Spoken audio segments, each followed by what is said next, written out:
Okay, we are ready today for lesson 7.2, and my goodness, the title of lesson 7.2 is something like Understanding the Converse of the Pythagorean Theorem. And if you could even read that full title without falling asleep, you're a better person than I am. That is quite a mouthful of words. And when I see the word converse, I just think of what? Tennis shoes, right? So, but converse is actually a math word, and converse, just think of it as meaning kind of opposite or backwards, because we've already learned the Pythagorean theorem, and what, pray tell, is the Pythagorean theorem? A squared plus b squared equals c squared. A squared plus b squared equals c squared. And what do we use Pythagorean theorem with? Triangles. Right triangles, and only right triangles does it apply to, right? So what we did last week, Thursday, Friday, we took the Pythagorean theorem and they gave us right triangles, and they said this is a right triangle. And so use the Pythagorean theorem to find a missing number, right? Now they're going to give us all three numbers, and we're going to have to figure out if the triangle is a right triangle. So that's why it's kind of the converse. It's going backwards. We start with different information. We're working back to find out if it's a right triangle or not. So our warm-up problem will look like this. Old Kayla has some straws that she will use for an art project. She wants to glue 3 of the straws onto a sheet of paper without overlapping to make the outline of a right triangle. Which 3 straws could she use to make the right triangle? And explain. So she wants to draw, straw number 1, straw number 2, straw number 3. Let's see if I can do it. Oh, that's got overlapping on it.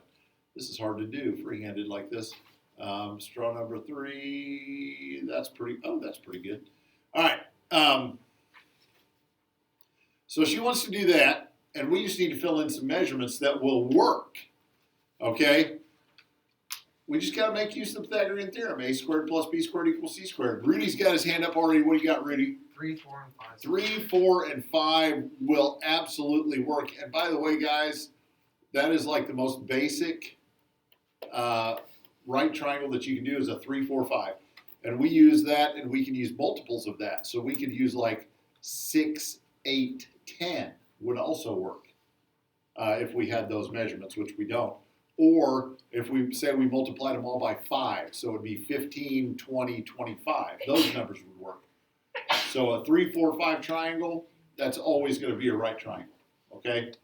And we use that all the time when we're like building stuff. If you're building a fence or whatever, you can lay it out, make it square, make a right angle by remembering those measurements.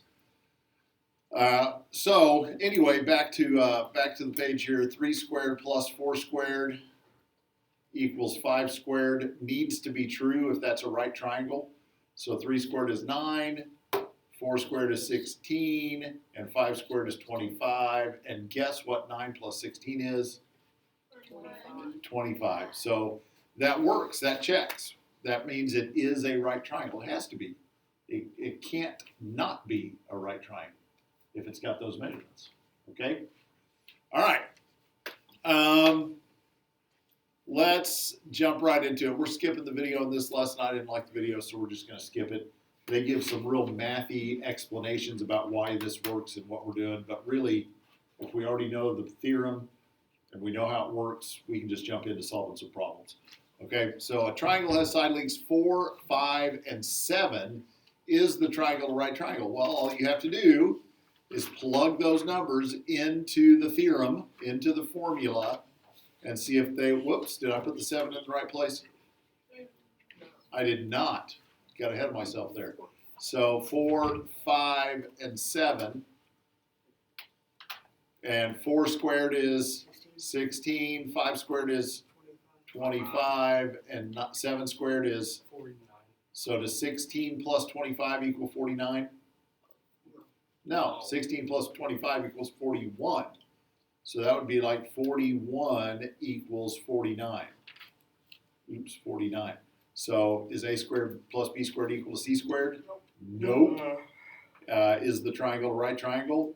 Nope, it can't be a right triangle with those measurements. Can't possibly work. Okay?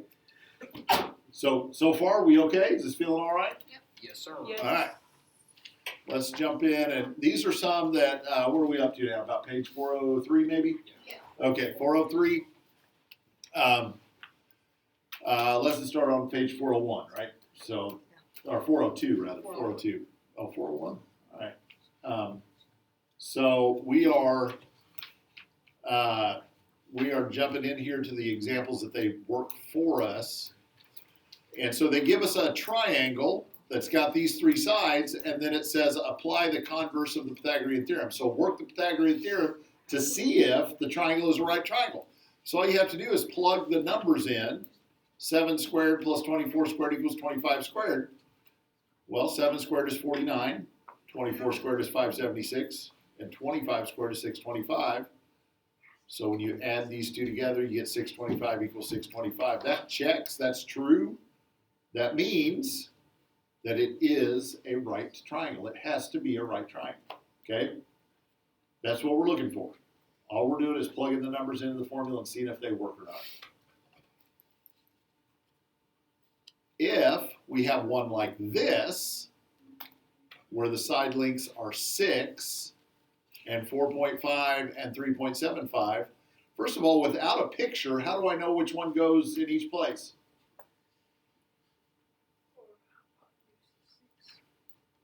Why do you know the hypotenuse is 6? The longest side has to be the C value. You've got to put the longest one by itself. All right? Other than that, it doesn't matter which one of these two is A and which one is B. But the only one that really matters is C. The longest one has to be C. So 4.5 squared plus 3.75 squared comes out to 34.3125. And 6 squared is 36. Since those two numbers are not the same, it's not a right triangle. What if it came out like this? Whoops, I mean to write on the screen there. What if it came out to be like this? What if we had a scenario where it came out to be 36.009 equals 36? Is that close enough?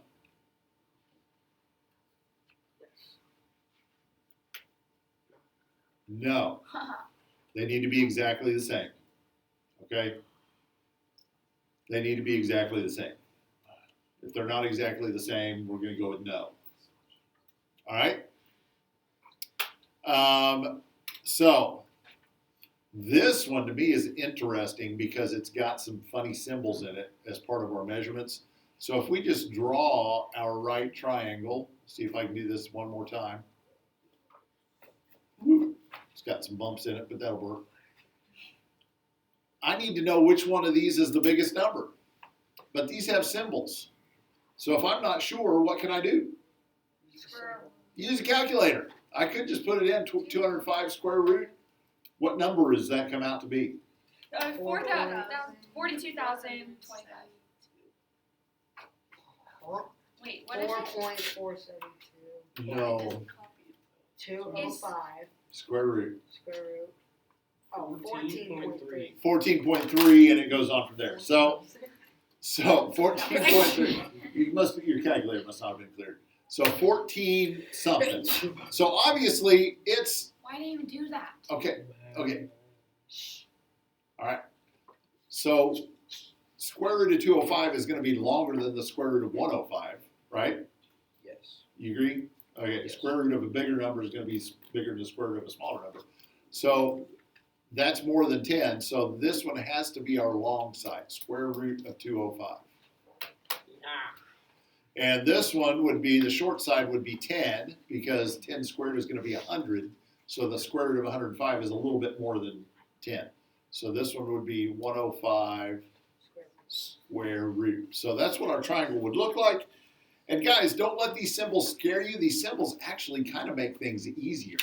Because what we're going to do is this, 10 squared plus the square root of 105 squared equals the square root of 205 squared. So what is 10 squared? 100. And then if I have a square root symbol and a square symbol in the same number, you know what happens to those? They cancel each other out. They just disappear. Those two symbols just are gone. And so all I've got then is 100 plus 105. 205. And then what happens to this? It cancels out. The square and the square root cancel each other out. So all I've got is 205. So I end up with 205 equals 205. That's true. What does that mean? You are correct. We've got a right triangle here. If I could make that a right angle, that'd be really cool. That would have been neat if I could have done it right. Right? So that is a right angle. Okay. Two more examples.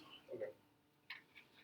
They're going to get, kind of interesting with their little drawings they give us. Ray drew the isosceles triangle LMN and the segment LP. LP, my pen quit working here for a second. What in the world?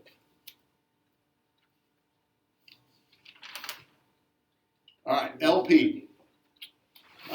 Can we tell if the triangle is a right triangle? Can we tell if this is the height? In order for this LP to be the height, this has to be a right triangle. Okay?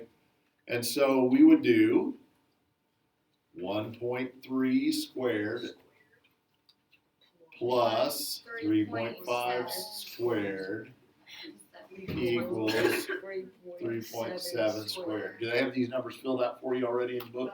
Yes. Yeah. 1.3 squared is 1.69. 1.69 3 plus 12.25. 12.25. equals 13.69. 13.25. And then 1.69 plus 12.25 is 13.94. Oh, you're just looking. And then bring it down. I mean, yeah. so is that close enough? Yeah. No.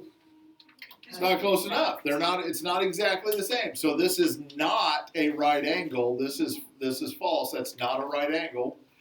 So this is no, it is not the height or the height of the triangle because it would have to make a right angle. Okay? Does that make sense? We're looking for those two numbers to match up is all we're looking for. Turn to the hole. Last one, a triangle is inside a trapezoid. Is the triangle a right triangle? So we would do 15 squared plus 17 squared equals the square root of 514 squared. 225 plus 289 So that would be 225 plus 289. plus 289 equals 514 because remember these two cancel out, right? That cancels. So 225 plus 289 is 514. 514 equals 514. That works. So the answer is yes, it is a right triangle. Okay? All right, so that is the lesson. I've got a page printed out for you that has just, I think, better numbers than usually what is in the book. So I've got a paper printed out for your assignment today. Oh, so we're And- doing the homework from the book? Not today. The homework in the assignment in the book is not assigned today. Heather, All right. No, I can hear him. Why are you still doing it, girl? He said today. Can I go fill out